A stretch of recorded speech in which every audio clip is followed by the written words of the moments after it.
7, 3, 1. Welcome to the Fourth Line Podcast, part of Full Press Radio. This is September 20th, 2021. I almost said the time. That's how thrown off I was with whatever you just gave me there, Nick. This is the Fourth Line Podcast. I'm Carl. He's Stevie. Nick, welcome to the show.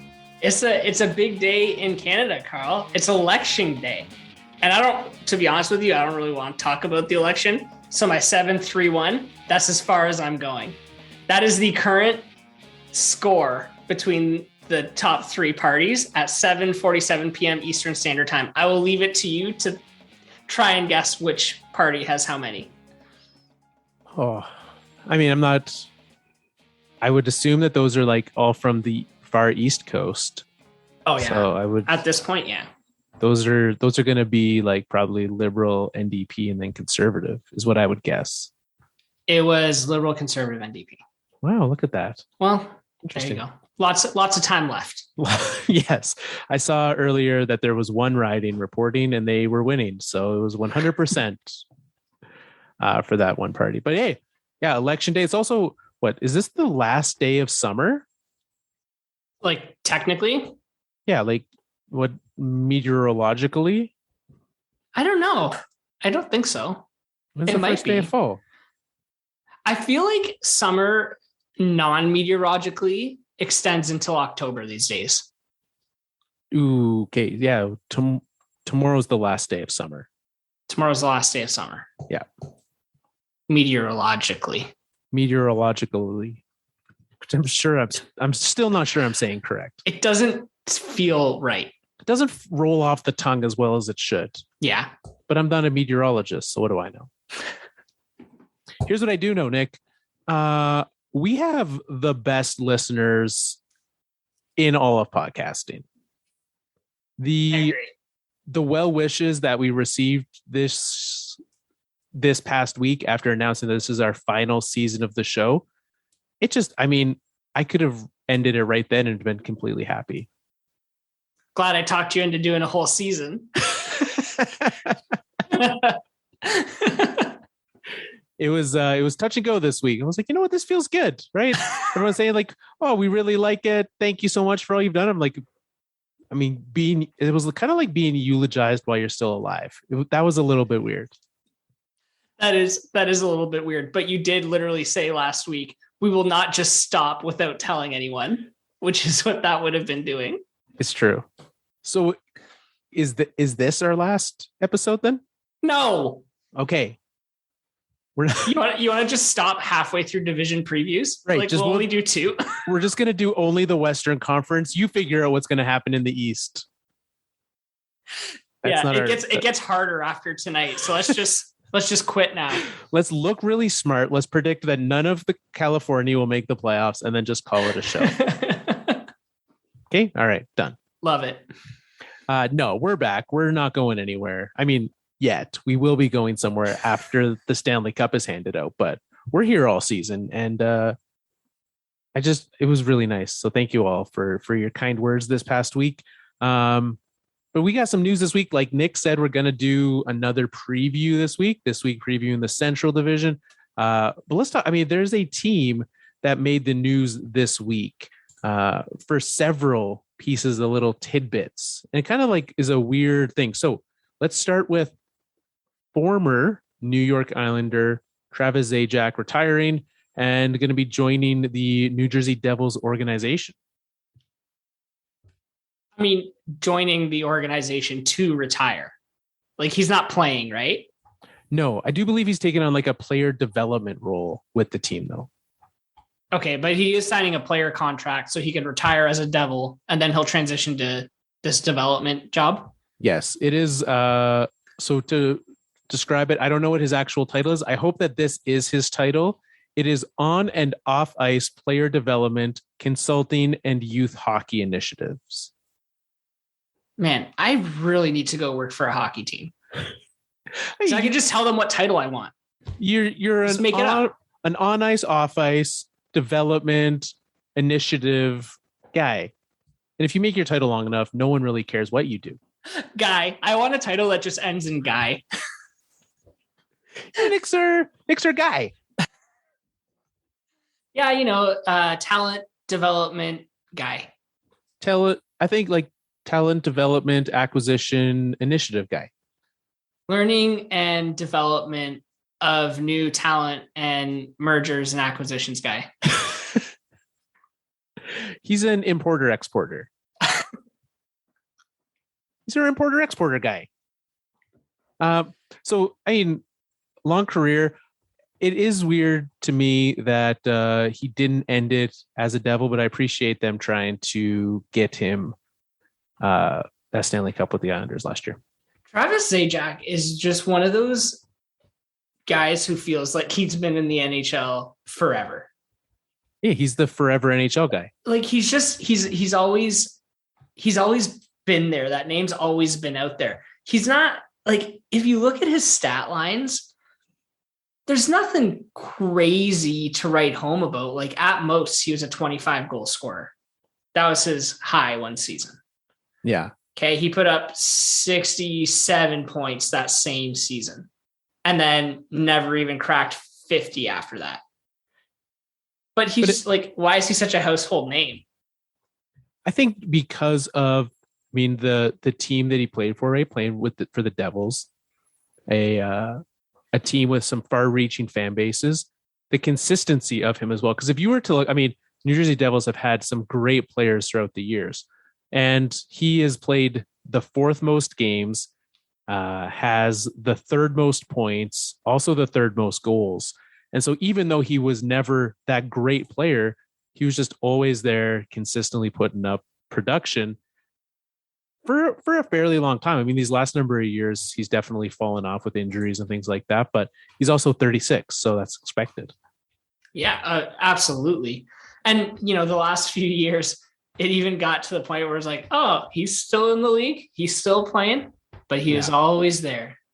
Absolutely. So let's go from one retired former Islander, which is now how I will always refer to on ice, off ice guy Travis Zajac, is former Islander Travis Zajac, to a former Devil, now Islander as well, Zach Parise. Oh, I never even put that together. He just signed with the Islanders. He did. Rumored to be happening all off season, and it's like he was maybe someone else wants me, and he just waited, and no one else wanted him. Like it was done, right? They just didn't announce it. Yeah, it was kind of weird how that worked. How he just sat there all off season. I don't understand Lou Lamoriello. Like how to say his name? I can't. Lamoriello? Yeah. Lamoriello. Is that how you say it? Lou Lamoriello. That's how I say it. Which one of us is from? Lamori. He has an IE in there. Riello. Lou Lamoriello. I don't know. Sounds like mush to me now. Which is fair because it rhymes with Jello. So gonna write that down for my rhyme at the end of the show. We're just doing work for you over here. There you go. Anyways, so yeah, was this guy he just waits till everyone's quiet and he's like, hey, I got news. Let's just sit on this contract until no one wants to talk about hockey. Is that what he's doing? I think so. I think he also, I don't know why it waited. I think just other pieces needing to move around, him having nothing better to do. Oh. He's just like old man lazy, like just fishing at the cottage. I don't have cell service up there. So grouchy. He's like, I'll get to the contract when I feel like getting to the contract. He left for the summer vacation and it just sat in his mailbox all year. He didn't give anyone the key to get his mail for him, so it's just still in there, just piles of it. Yeah, and he obviously doesn't use email, right? It's all like hard paper. Yeah. He gets his assistant to print off every email he gets and puts it on his desk every morning. Classic Lou. Love that guy. Love that guy. But do you like the Zach Parise signing? It's whatever. He's gonna fine, right? Like he's gonna put up some goals. He'll be hurt. people will overrate his effectiveness when he comes back to the lineup in the playoffs. They'll be like, oh, the Islanders are getting Zach Parise back. And he'll play third line minutes and be on the second power play. I mean, they're a good team. He doesn't make them bad. I mean, it certainly doesn't hurt them, right? It's a 1-year low money deal. So yeah. But the Islanders weren't done, right? The Islanders brought back a former Islander, Zdeno Chara, back to the island where it all began for him. Talk about farewell tours. It feels like this guy's on like a 3-season farewell tour right now. Yeah. He's going to play in Ottawa next year? Then I guess so. Probably not, though. No, I doubt it. I wouldn't if I were him. I would strongly suggest not doing that, Zdeno. I mean, I think he's doing the chasing another cup tour, and this is a solid spot for that. Yeah, I think so. Not like a clear kind of front runner, but definitely in the conversation. Yeah. But this brought me back to how he was drafted by the Islanders way back when. And then I think kind of what really kickstarted the Zdeno Chara tour de force. Because, I mean, he was good on the island, but he didn't really come into his own until he came to Ottawa. Yes. And so let's think back to that trade. It was... Wasn't he only in New York for 1 season?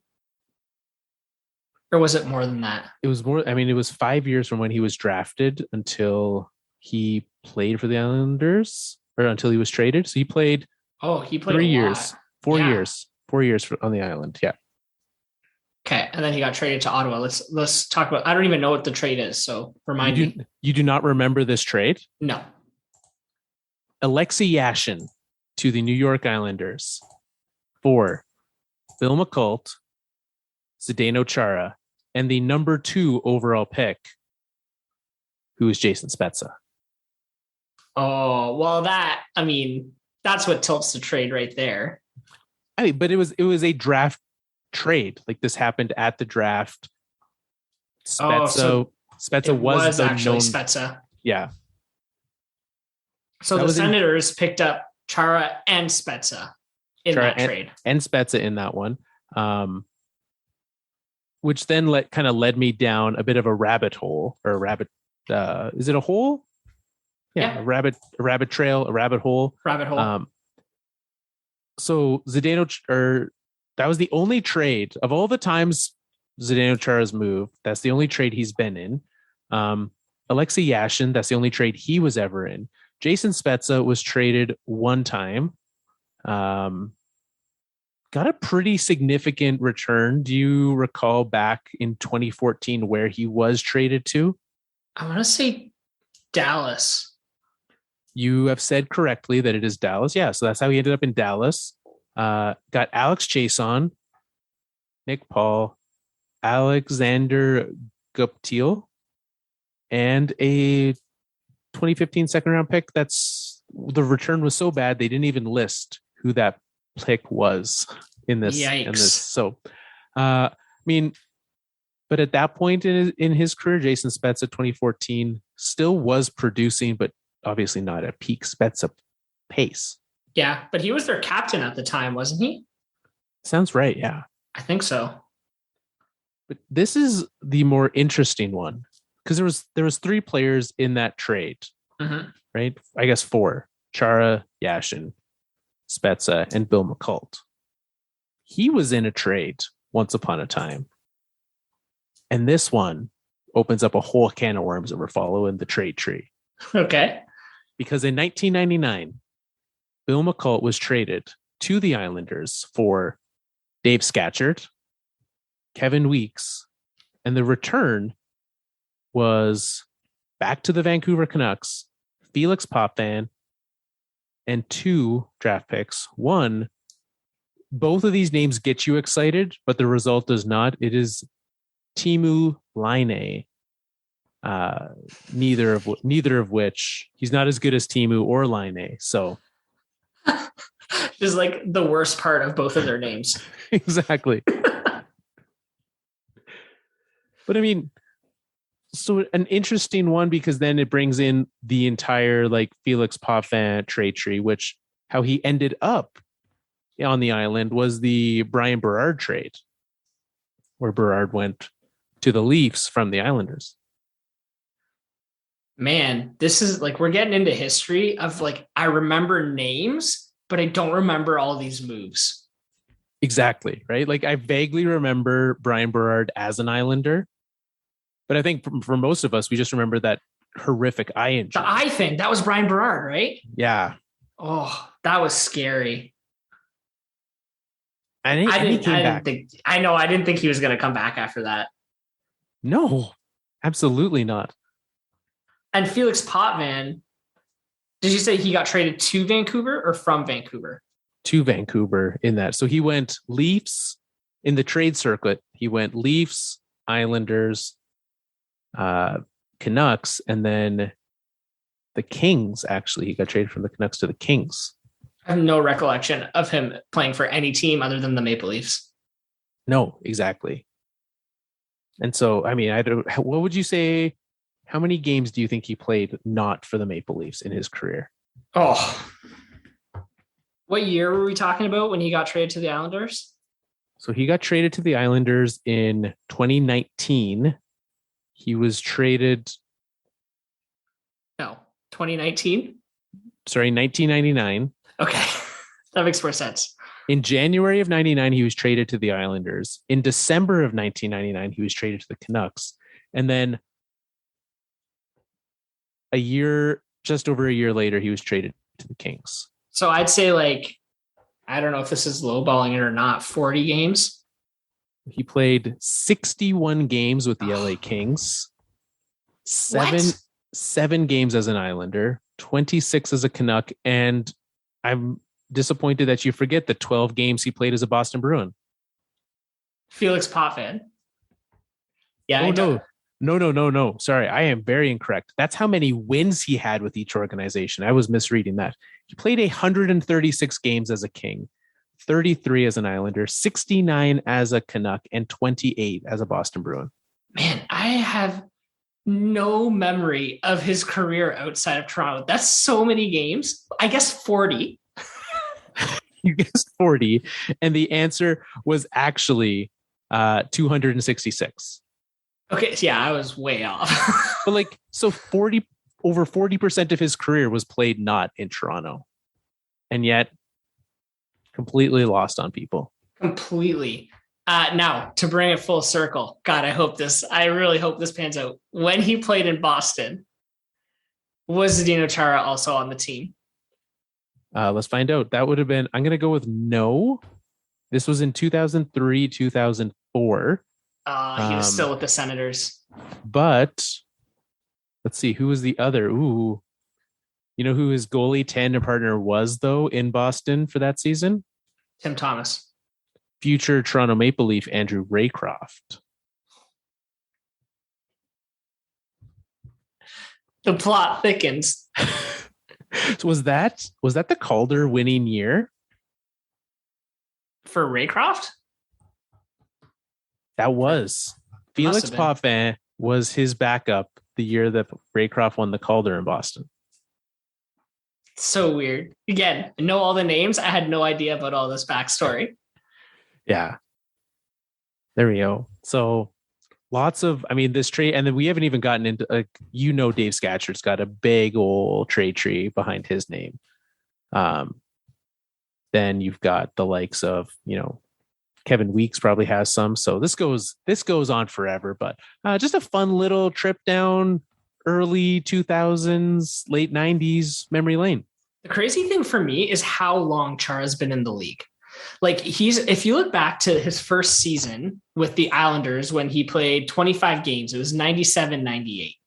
Some of the names of the players that were playing this year, have been out of the game for a very long time. Hit us with some. Chara played in the league with Wayne Gretzky. He played in the league with John LeClaire. He played in the league. Actually, he played on the same team as Ziggy Palffy. Oh, I was thinking, this seems like a Ziggy Palffy situation right here. Remember Ziggy Palffy? Great first name. Yeah. Zygmunt. You don't see too many Zygmunts out there. No, you don't. Rod Brandamore was the 14th highest point getter in the league that year. In 1998. Yeah, 97, 98. Wow. The Detroit Red Wings won the Stanley Cup for the second year in a row. Wow, it's a long time ago when the Detroit Red Wings were winning Stanley Cups. Come on, Carl, 2008. Yeah, that's 13 years ago. Yeah. Yeah. It's less than however long 97, 98 was. But like a child that was born during that Red Wings Stanley Cup run is entering junior high and is legally able to be vaccinated. Man, it's crazy. You just made me feel old. But I mean, interestingly enough, though, Brian Berard also on Chara's team as an Islander that first year. So that kind of brings that. Oh, there you go. That brings that full circle for us. Ooh, you know who was the number one goalie on that New York Islanders team that year? In 97, 98? Yeah. I don't know. Tommy Salo. Oh, there's a name I haven't heard in a while. That brings back some memories. Tommy Salo, but did I know him as an Islander? I mean, I think we all I think of him more as from his time, because he was the one in the big flub in the Olympics, right? Yeah. Because I mean, I know he ended his career at the Avalanche. I remember him going from the island. I thought I remembered him as a Canuck, but he'd never played with the No, I think I remember him as an Oiler. I think that's my memory of him. Yeah. He ended his career as an Avalanche. He played 5 games. And I remember being like, this is who we're signing right now. This guy's not for very long.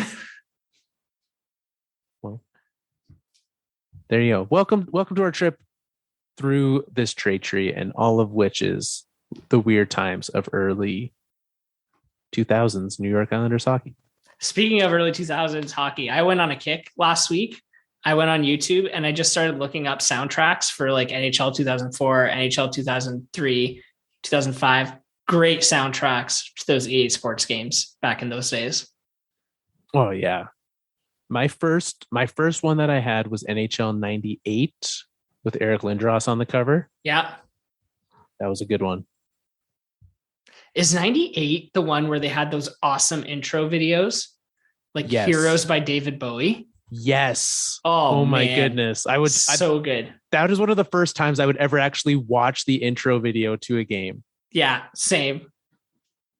I just remember the one I remember the most is Curtis Joseph sliding from the corner, and he gets up and he slides all the way across. Yes.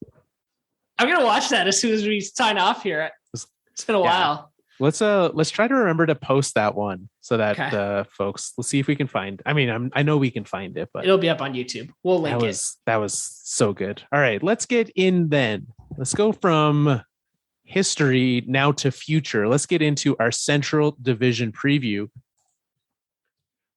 And I think since this has changed again, right? Just like last week with what is the Pacific, which there's no sponsorship of divisions this year, right? Is that a thing again? I don't believe it is. So it's not like the Central Division sponsored by Honda. I don't think so. I mean, the reason they did it last year is because they didn't have fans, right? So they needed the additional revenue source. I'm surprised they didn't just carry that through. I don't see why not. No, literally no one. Maybe it's because no one cared and it wasn't used, and those sponsors aren't going to bother paying money for something that's literally never mentioned. They're like, this wasn't worth our time at all. Could be. That could be why. Or they could be waiting until closer to the season to announce it. It really has no effect on the season at all. Or anything. Yeah. At all. Because I was right though. The Central was Honda. I knew that the East was Mass Mutual. A thing that I'm still not entirely sure what it is. It's a bank, isn't it? I think it's a bank. I knew that the North was not Scotia Bank, but just Scotia, because apparently that's a thing that they changed. And but soon Canada is going to be brought to you by Scotiabank. Every year they just take over something else up here. It's just going to be Scotiabank's Canada. And don't forget Bell. Bell will also sponsor everything. Yeah, but you're right. Bell will too. So I was wrong. Honda's West, and then Discover card apparently in the Central. Oh, right. There we go. Things we didn't know and things we don't care about, and you don't care about. Welcome to the Fourth Line Podcast, where we tell you things you don't care about. Thanks for wasting your time with us. Yeah. If you could go back, like, we should just edit this show and just say, hey, you're going to want to hit that fast forward 15 seconds button about 30 seconds ago. And then we're going to get questions like, if you edited the show to put this message in, why didn't you just edit out the part we won't care about? And why did you keep talking about it then for an extra 30 seconds afterwards? Welcome to the Fourth Line Podcast. Welcome. Aren't you glad we didn't just end it? One more season. All right. So we should remind folks about who's actually in this division, though. That seems appropriate. Yes. Yeah. So in this division, there are 8 teams. Every division now has 8 teams in it. This division, the new team in town, the Arizona Coyotes, which they got a new jersey back this week. They announced new old jersey, right? They're bringing back the kachina to be their primary logo, I think, which is great. I mean, I'm fine with it coming back, but like, let's not act like it's a rebrand. This is your third jersey. That was your former first jersey becoming your first again. And it performed so well as an alternate that you just decided to make it your primary. It's a great design. I love it. Absolutely. There's a reason people like it. What is a kachina? It's a coyote. Okay. I don't know. Oh, I'm sure it's like, I did look it up today. It is I believe it's an indigenous representation of a coyote. Gotcha. I think. Yeah. Okay.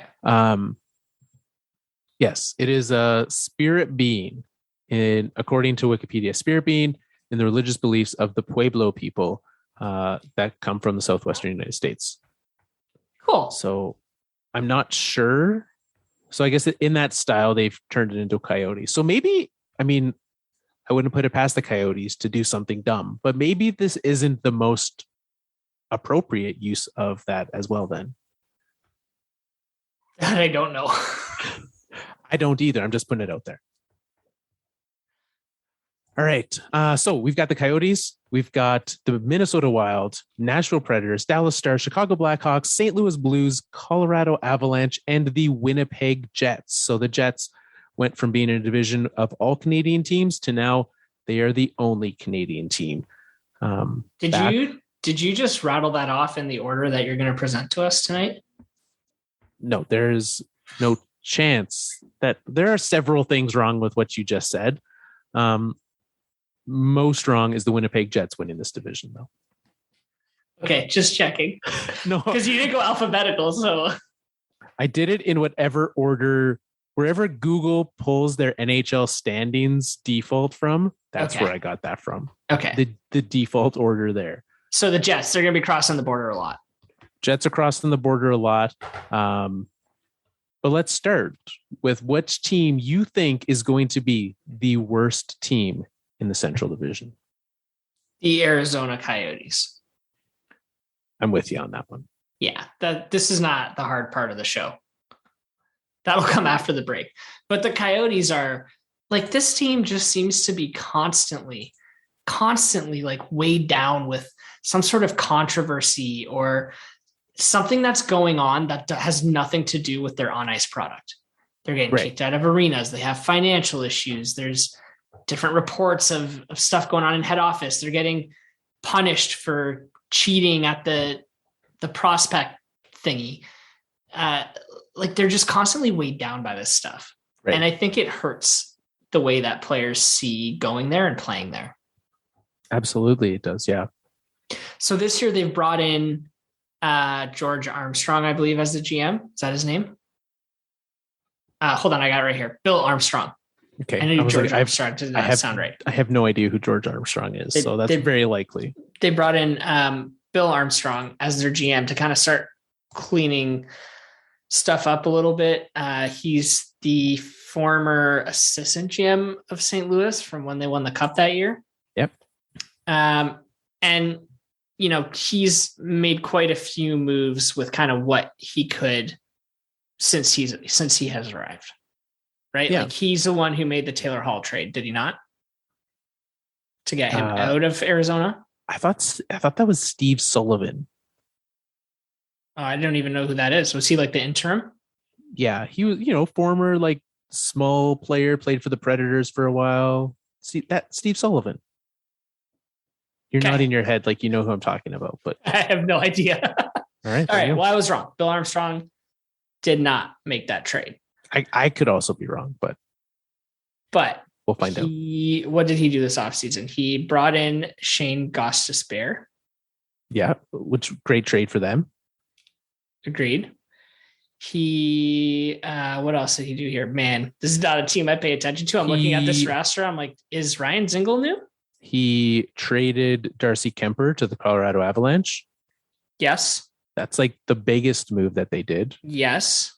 Absolutely. So traded him away, brought in Carter Hutton on a deal, got Connor Timmins back in the deal from the Avalanche, as well as a draft pick. So that's a defensive prospect maybe for them. Connor Timmins kind of a post prospect, I would say. And traded the guy to the Canadians. Who's that center? Christian Dvorak. I saw Christian Fisher is still on this team and got confused about which Christian was traded. So, but most importantly, they have Andrew Ladd on this roster. Yeah, most importantly, of course. You still got your notifications on? You bet it. I'm going to be the first I'm going to know that Andrew Ladd retires before he does. I'm well versed on. Look, this fits well into our deep dive into the history of the New York Islanders. I'm going to know when Andrew Ladd's doing everything for the rest of life. Hopefully, he retires after this season, so that we don't have to talk about him. Or we keep getting to. It's great. I mean, I like what they did with this roster this offseason, though. Like, they made the moves that they needed to. A team that's needing to rebuild. I feel like they're finally, they're acknowledging the fact that this version of the rebuild is done. They need to re-get draft picks from losing some from the punishments and things like that. And so I think this is what needs to be done in Arizona. And I am sad that this is also in the midst of another arena problem, because that's not going to bring people into the door. Yeah, I mean, they definitely hit the reset button because they had to hit the reset button. But I don't see this team being competitive this year. I mean, next year they have a lot of question marks. They got a lot of money coming off the cap next year. So I guess, they've got some freedom to do what they want to do. But I think this team is a long, long way off. I would agree on that for sure. Yeah. Which does beg the question. I mean, where's Phil Kessel going after this year? Free agency, Phil? I don't know. That's a really good question. Like, do you think he gets traded even this year at the deadline? I would think so. I would think he should. Yeah, he should. No, like at this point in his career, it's up to Phil. So you want another cup? You go sign your 1-year deals until you get it, or retire. Yeah, I'm fine with. I mean, who knows what he wants? Anyways, I think we've talked more than enough about the Arizona Coyotes. Agreed. Let's take our break right here. You mentioned we talk about the good teams after the break. Let's take our break. Talk about the good teams on the other side. We'll be right back.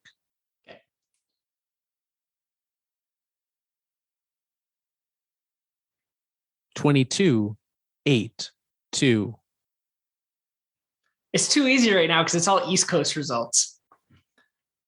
The West is where it's going to get interesting. And yet we won't even be here to give any updates on the things that people will already know the end of later when it matters. Again, that most people don't care about. But here's a result that people do care about. I just happened to look up while I was looking at my phone. The Toronto Blue Jays are winning 1-0 right now. Hey, there we go. It is nice that with the Blue Jays, that is a team that me and you can cheer for together. Yeah, it's true. Hey.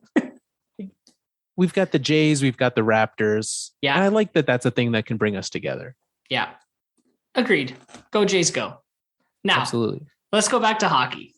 Coyotes, we got that out of the way. I'm glad. Let's talk about more interesting things. So we're talking about 7th place in this division right now. Where are you going? There's a lot of teams that I look at here that could fit into this. There's like I feel like this is, you said the East divisions were going to be hard. I feel like this is going to be one of the toughest divisions to figure out this year. Because, any of these teams could do it, could be there. But I'm going to go off the board. Ooh, no. See, I'm changing my mind as we speak. Okay, I've got my answer. Okay, go. I'm going Nashville. Really? That's not where I was going to go, but I can be talked into it. Because to me, Nashville is like one of 3 teams in this tier. Okay, who are the other 2 that you have there? Chicago and Minnesota. Yeah, see, and this is one thing. So, and I'll tell you why I almost put them here, but Dallas was the team that I almost said as my off the book idea. That's an interesting one too. But I'll tell you why I didn't when we get to them. So, okay. Are you good talking Nashville here at 7? Let's talk Nashville. All right. So Nashville, Pekka Rinne officially retired. This is UC Saros's net. And everyone is probably sitting here saying, why is Carl not giving all of the love in the world to UC Saros? It's because he's only one man. This team got worse over this offseason, right? You mentioned some of those trades. Philadelphia Flyers traded away Gostisbehere to Arizona. They traded for Ryan Ellis from this Nashville team. They did not manage to pawn off either Matt Duchene or Ryan Johansson on Seattle. And they're so essentially just running back a worse version of what they had last year. And this team last year was not good enough to make the playoffs. This team last year was not good enough to go on a run through the playoffs, rather. And I think that they're just going to get worse. Everyone's a year older.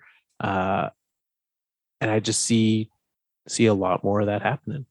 Now, back to the Saros thing. Do you are you concerned that he's never really had to shoulder it all himself? Because he's only played half a season at most in any given season. That does concern me slightly, right? They brought in Dave Riddick, Big Save Dave in the house. Yeah. And so they do have a competent backup that can take on 30 games for him. And so I don't think he will have to be playing as much. This isn't a situation where he's playing every game except for back-to-backs. And what he showed last year was that he is able to take on a significant chunk of the workload, granted a short season. But I fully expect that he will be able to perform as needed. I agree with everything you said about the players. There's not much that's exciting about this team. There's not much that's new about this team. The one that really stands out to me as a big yikes is Matt Duchene. And, where he goes from here, I think is going to make a huge difference on this team. But he did not have the season that they needed from him last year. No, ever since he signed there, he has been since he left the Avalanche, truly, he has been on a downward trajectory every year. He's not worth $8 million. There's a reason Seattle didn't take him, because even if they paid him to take him, he's worth nowhere near that anymore. So, yeah. So, I'd say you're probably right about this team. I think, the Minnesota and Chicago teams they're skewing a little younger, and they're kind of like on the other side of that downward spiral, whereas Nashville just seems to be spiraling right now. Exactly. And I think we'll see some more of that this year. So then where would you go next? You have Chicago, Nashville, Minnesota in this.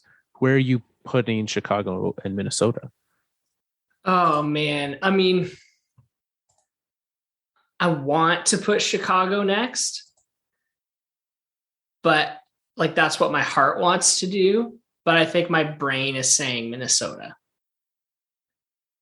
Yeah. I don't like when I look at this roster and I realize that last year they had a really good season.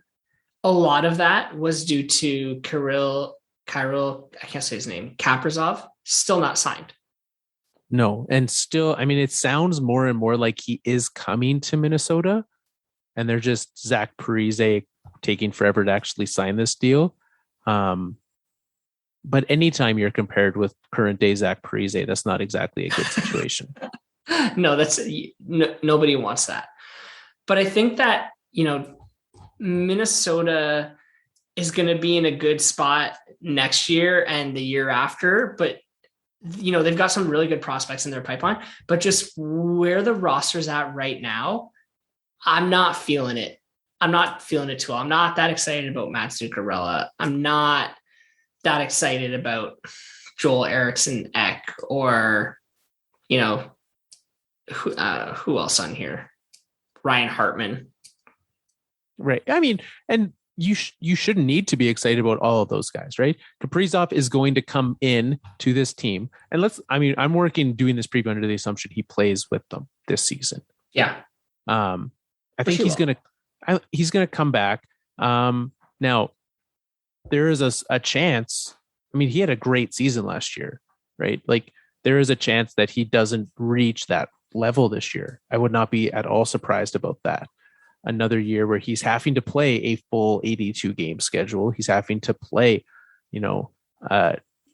different travel, right? A tougher travel schedule. And he's lost the element of surprise. Right. A tougher season. Teams are going to be keen in on him, knowing what he's bringing. Yeah. And so for me, I think that, I could see a step back for him this year. Not to say that he won't still be good, but one that I think is going to be the real wild card is Marco Rossi, who missed all of last year dealing with COVID symptoms, and kind of like really struggling with that. How well can he recover from that, right? How good is his conditioning going to be, knowing that he couldn't breathe properly for much of last year? Can he return to the prospect that they drafted him to be? Because he's one that I was very excited for the Wild to have, and I think is going to be great moving forward. Yeah, I mean, it's definitely a big question mark, but he's one of their top prospects for sure. He's one of the guys they need to pan out if they're going to take a step forward next year and another step forward the year after. Like, they need him to pan out. Yeah. And so I think that'll be a big question, is seeing what they get out of him. And obviously, I mean, no one wants to have to deal with that, but those question marks. But with them, the big reason, I mean, this was intentionally going to be a season where they could use some of that cap space from the signing or buyouts of Zach Parise and Ryan Suter, and really didn't do much with it other than Alex Goligoski. Yeah. I think, I don't know if this is a controversial statement or not, but I think the jury still might be out on Bill Guerin as general manager. Still early days. I mean, look, those contracts, Parise and Suter, were going to have to be bought out at some point. Yeah, that's a fair statement. Right? Like, no time like the present, might as well bite the bullet and get it done. But I think that's always going to be on his kind of resume as general manager here, as having to work some cap gymnastics for the next few years to work around those dead cap hits.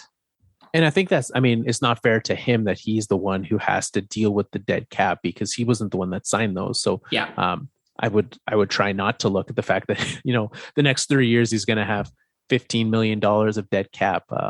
after this, but certainly a tough situation for the Wild, but one that I think with the good young players that they have coming, I think they might be able to squeak by. Yeah, I don't know. It'll be interesting. There's just so many question marks because you really don't know how guys are going to perform, which is why like it's so hard. I feel like last week we were very confident in our rankings, and already like just getting to team number 3 now, we're already like, I don't know about this one. Yeah, I already wish that I'd put them behind Nashville. I don't. I think they're going to be better than Nashville. Okay. So then that brings us then to the Blackhawks. Yeah. A team that I think is going to, I do agree with their placement here. So last year they were third last in the Central, but of teams that are still in the Central, they finished worst. The Red Wings and Blue Jackets no longer in this division, which really shows, how strong this division is, right? You bring back the Blues, Wild, and Avalanche, who made the playoffs in the West Division. You add on to them, the Predators, the Stars, who did miss the playoffs, the Blackhawks, a very tough division up top. So you take that, but the Blackhawks made the best trade of the offseason, helping a team, picking up Marc-Andre Fleury. I wasn't sure where you're going with that, Fleury or Seth Jones. I think Seth Jones is the other end of that spectrum. Maybe not the worst trade of the offseason, but not really in the great category. But like, what did they remind me what they gave up for Seth Jones? I'm going to pull it up right now. Because I don't think what they gave up, because they did not give up much off the roster for Seth Jones. I believe they gave up Adam Boqvist, a first round pick in 2021, which was this year. It was number 12 overall. A second round pick this year, and a first round pick next year, which is a conditional pick. Okay. So definitely, some big pick capital, but with what they did this year, right? Signing Seth Jones, and he got a big contract. And I think the hate has gone, the pendulum swung too far on Seth Jones. Because this time last year, we would have sat here and talked about how great Seth Jones was and how he was a bright spot on an otherwise bad Blue Jackets roster. And now we're sitting here where he is clearly the best defender on the Blackhawks, and we couldn't care less. Going out the exit door is Duncan Keith, and coming in the entrance door is Seth Jones. That's a pretty good upgrade. Absolutely. Right. So likewise, I agree with you.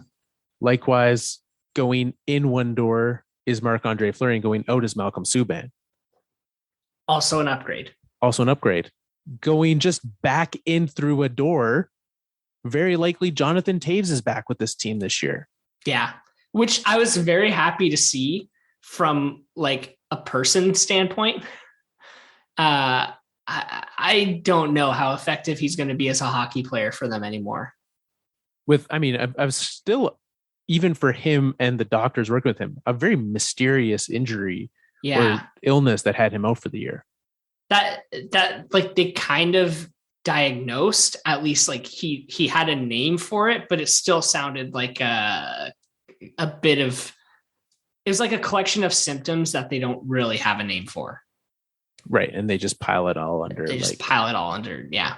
I don't know. Very weird. But even before that, he was on his, downward trajectory as well. Yes. But so he should be back, but a guy who is more exciting from a hockey perspective, right? You said you're not so on a personal way, you're excited for that, but Kirby Dach back, broke his wrist last year in Team Canada training camp.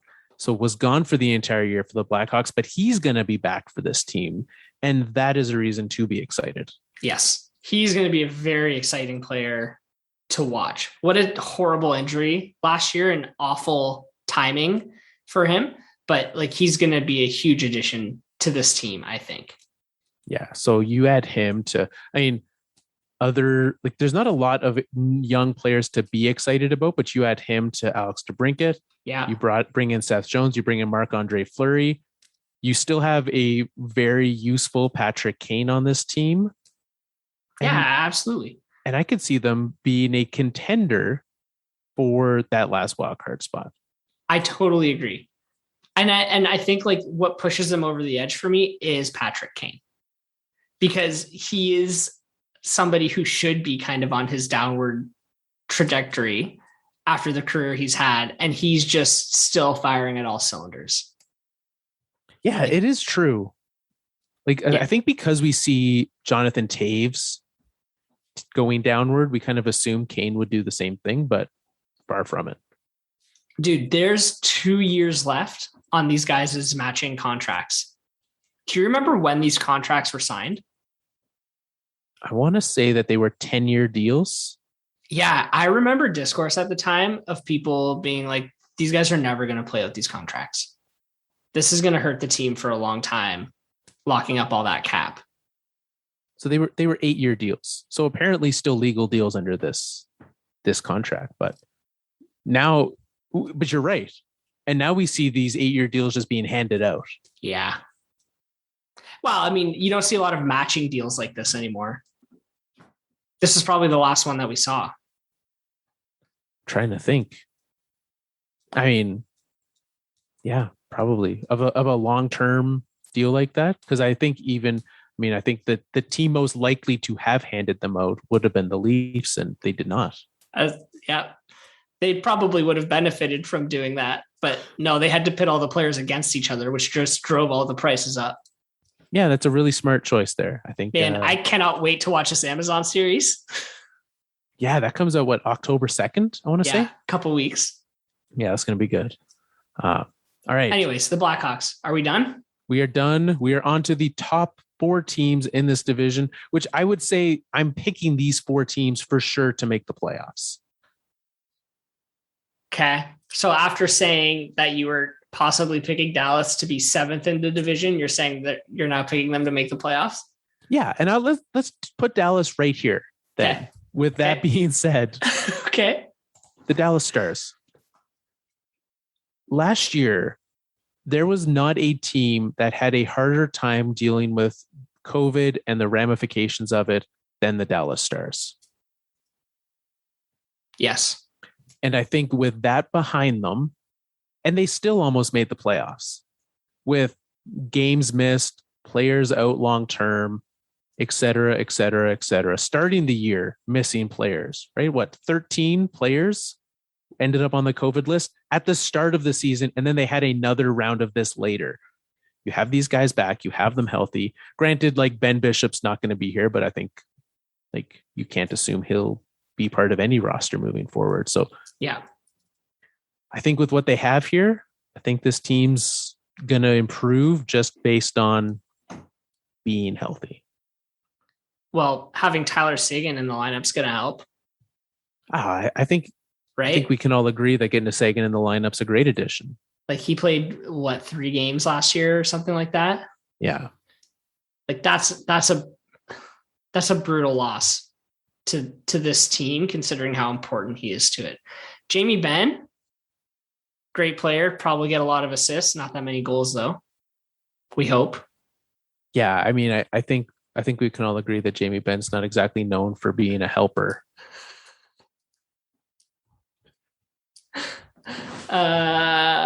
Who else? Joe Pavelski was surprisingly good last year. I'm no longer surprised by Joe Pavelski's surprisingness, though. Like, this is a guy who's going to perform. I mean, he might perform like this well into his 40s at this point. It's very, very impressive. Good for him. Like he definitely elevated the team last year. Absolutely. So I don't know. They're not in bad shape. They're in good shape, I think. But you had a combined 14 games for Alexander Radulov and Tyler Seguin last year. You can have both of them back. You don't have to deal with the COVID fallout and like trying to push through this training. You're playing without practice, et cetera, et cetera. I think this team is going to be doing just fine, and I expect the Dallas Stars to be in the playoffs. Yeah, absolutely. I agree. They also went and got Braden Holtby, which I'm just realizing right now. Yeah, which is why I'm not. That's their Ben Bishop replacement. Yeah. And Ryan Suter, former Minnesota Wild. Oh, missed that one too. So like this team got better. They added pieces to it. And I think they're gonna be good. Yeah. Now, that leaves us with 3 teams. Are we actually about to put the Winnipeg Jets in the top 3 of this division? This is the one that I have the biggest regrets about. Why? Tell me why they shouldn't be there. Okay. First off, what have they done? What have they done in any way to make this team one that I should trust more than what they had last year? It's literally just a bring back of last year's roster that floundered and sputtered throughout the year. And granted, they finished second in that North Division, but that North Division was embarrassingly bad. It's going to be much harder for them, for sure.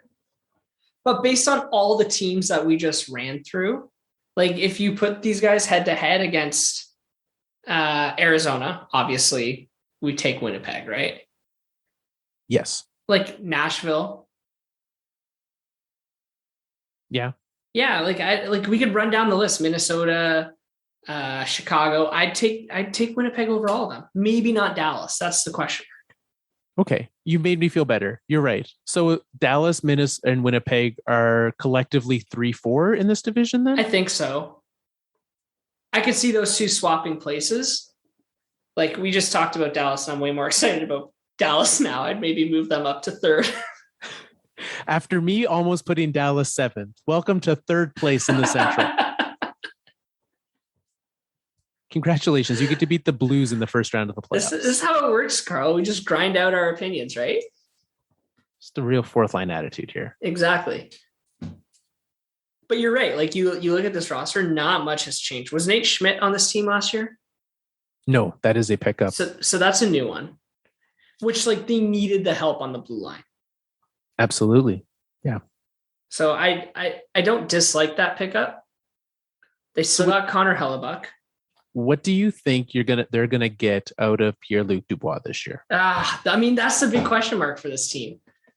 That's the hardest question to answer. Well, that's why I asked it before you could ask it. Man, I don't know. He has to be better, right? I think they'll get more out of him. No, he can't be worse. Like, do you think that in the end the Jets end up as a winner in the Dubois Line trade?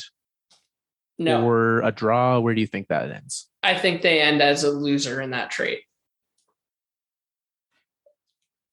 I think it's going to be a draw. I think both of those. I mean, Line A won't end up as a jacket at the end of this year either. Spoilers when we do that preview, but Dubois, I think, will stay long term in Winnipeg.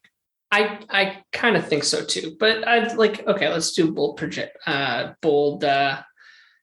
I'll say Pierre-Luc Dubois finishes top 3 in scoring on this team. I mean, that's not you. If you have him as the 3rd in scoring on this team, that is a win for the Winnipeg Jets. Yeah. So yeah, I think he'll be better. Yeah, that's great for them. Right, we got 2 left. Yeah. St. Louis, Colorado. Yeah. We're gonna get this out of the way. Like, do you want me to say it? Like, don't you dare do what I think you might dare to do. No, look, I'll bite the bullet on this one. Colorado's probably the best team in the league, maybe second best team in the league. So they're going to win this division. So we're going to do St. Louis next. All right. Welcome, St. Louis. The St. Louis. Do you agree? Yes. Okay. Phew. Probably the second best trade in the offseason happened with this Blues team, though, picking up Pavel Buchnevich from the Rangers for essentially nothing. Yeah. It's a good pickup. I mean, they probably had one of the worst losses at the expansion draft too, losing Vince Dunn. Very true. So, and really, I mean, when did Scandella come to this team? When Marco was that? Scandella. He was traded in February of last year. Okay, so that was a deadline pickup last year. And then they re-signed him. Okay. Timelines are weird because that's February of last year. Was that a deadline pickup? It was February 2020. So no, that would have been deadline before COVID. That's what I thought. So this was not a new pickup for them. No, he played the whole season there last year. Okay. So really didn't find anyone to fill that space of Vince Dunn then. No. But this team is still, well, hold on. Torrey Krug, was he signed last year? Torrey Krug was signed as the replacement when Pietrangelo signed with the Knights 2 years ago. Yeah. This team is still built to win, though. Like, if you look at this roster, they're going to be tough to play against. Absolutely. Is it surprising to you that after requesting a trade out, is it surprising to you that Vladimir Tarasenko is still on this team? Yes and no. No, because players of that caliber, I find they don't really get shipped out just because they want to. Like, teams are pretty good at waiting it out and getting good value for them. So I think it's going to happen this season. Yeah. It's going to happen at a random time, though. It's not going to happen at the trade deadline or free agency or draft. Like, it's going to happen mid-November or something. Right. I think in the same way that I like Jack Eichel, another guy that we've been waiting to be traded, and he's still going to be a Sabre. He's not even going to have his surgery before this season starts. Yeah. Right. Yeah. Some of those big names, big ticket guys, especially with the tight cap in the NHL this year, it was hard to make a trade. Yeah, for sure. So teams are going to wait it out. They're going to get the right value that they want or that they feel is right for these guys. And that's what it's going to be. The big question is, Tarasenko's been very public about wanting out. So how does he approach this season? Yeah. Do we get I hope. I haven't seen them phone yet. it in? I hope we get another set of you remember those Matt Duchene angry photo day pictures in Colorado? I want another set of those, but with Tarasenko. Yeah, we could use something like that. We need that right now. I think we could all use a little angry Vlad in our lives. Absolutely. Please and thank you. Which brings us to the Colorado Avalanche. A team that didn't really do too much at the trade deadline or in this offseason. The biggest move was obviously Philip Grubauer going to Seattle. Philip Grubauer going to Seattle. Darcy Kemper trade coming in. Not a whole lot off this roster gone in that trade. Also brought pretty much everyone back and brought in Darren Helm as a just why not guy. That's exactly what that is. So would you agree that this team got worse this year? They downgraded their goalie. That's pretty much the only move they made. I do think that this team did get worse. I think that there's a slight potential as well, though, that there might still be more greatness to come. Not even greatness, goodness to come in prospects that might hit this team this year. Interesting. Because in the wings, they've got Alex Newhook, who I expect will see time this year. Shane Bowers, I also expect to see some time this year. Defensively, there is no room for anyone to get any new time this year. They did bring in Ryan Murray, which is great. You brought in Ryan Murray as your sixth defender. Awesome. Who really cares? That's a great sixth defender. It's really just going to come down to, can Darcy Kemper be the guy? I mean, this is the UC Saros question that you asked earlier. This is the bigger issue right here, is can he be the guy? Because Pavel Francouz behind him, it cannot be the guy. He can be a guy, which is on his business card. Pavel Francouz, a guy. That's his. that's his. But I mean, we're going to have Bowen Byram on this team, hopefully healthy for the whole year. And again, he's going to take a step up. You're going to have some of these younger guys continue to take steps up. They're understandably Vegas's pick to win the cup. They're the best team in this division. They are the best team in this conference. And like I said earlier, I think they're probably the second best team in the league. I assume you're putting Tampa at one. I am, but I haven't really, we haven't done this for Tampa yet, so I haven't really looked at their roster post their cap situation this offseason. So there's probably a very strong case to put Colorado ahead of them too. I think when you win back-to-back cups, you're the favorite until you lose a Stanley Cup. Fair. Especially even when if you lost your entire third line. Yeah. Tampa has a magical way of finding third lines. Right? I'm not too concerned about them fixing that. So fair enough. But that is true, right? Colorado did not lose really anyone up front on this team. So yeah. They did, I guess the one that they did lose, Brandon Saad, is gone. So, he was there for a short time, did lose him. But I think, the Alex Newhook, I would hope could be a replacement for him as the year goes. You were very sad about that when it happened. I was very happy about it last year. That was one thing we missed this offseason was the rip-off Joe Sakic trade. We didn't get one of those. We just got you paid even maybe too much for Darcy Kemper. Yeah. And I wanted a rip-off trade. Well, maybe one's coming. Who knows? And maybe that's where Tarasenko ends up. It's in Colorado. I'd rather not. Yeah, the Blues. Yeah, let's trade him to the team leading our division that we're competing against. You never know. It could be a three-way trade and they forget to put in those division clauses like Ottawa did with Mike Hoffman a few years ago. Love it. All comes back to Ottawa. It does. This has been, last week we actually almost snuck in under an hour.